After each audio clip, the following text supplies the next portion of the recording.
শ্রেয়া, বাবা আমার ফ্রেকে দেখছেন? বাবা আমি তোমাকে আবার খুঁজে পাইছি, আমি তোমাকে আর যেতে দেব না। আরে মা, আমি তো তোমার বাবা না।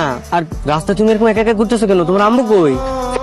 মামা দেখো, এটাই আমার বাবা। এটা আপনার বাচ্চা? হ্যাঁ, এত ছোট একটা বাচ্চার কি এভাবে ছেড়ে দেয় রাস্তায়? তুমি এতদিন কোথায় ছিলে শেহজাদ?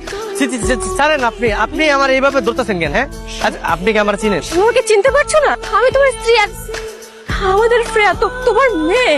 আস্তাগফিরুল্লাহ, আপনি এগুলো কি বলতেছেন? আর শুনেন, আপনার মনে হয় কোনো ভুল হইতেছে। মানে আপনি যে মানুষটারে ভাবতেছেন আমি ওই মানুষটা না।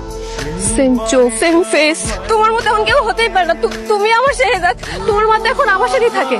চলেন, আমি আপনার বাসায় যেতেছি। মা কখনো তার সন্তানকে চিনতে ভুল করে না। চলেন। মা, মা কোথায় আপনি?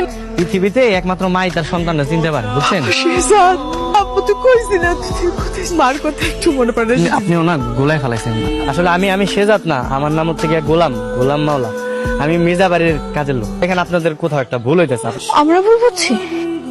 দেখো, তোমার আর আমার ছবি। তুমি এখনো চিনতে পারছো না?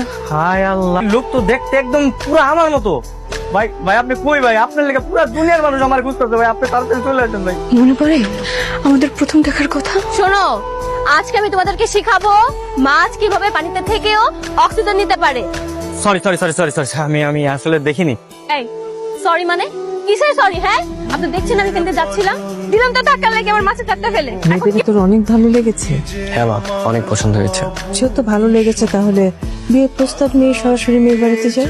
আপনারা চিনলাম না, কার কাছে আসছেন?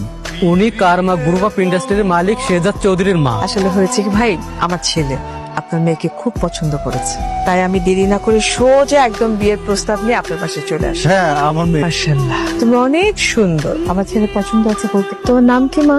জি, ফাতেমা। কি মিষ্টি নাম। হয়েছে, থামেন থামেন। আপনি রাজগবি কাহিনী আর শোনার সময় না আমার, বুঝছেন? আমার অনেক কাজ আছে। হ্যাঁ, আমি তো বাজার করতে বেরিয়েছিলাম। আমি বাজার না করলে বাড়িতে রান্না হইব না, বুঝতে?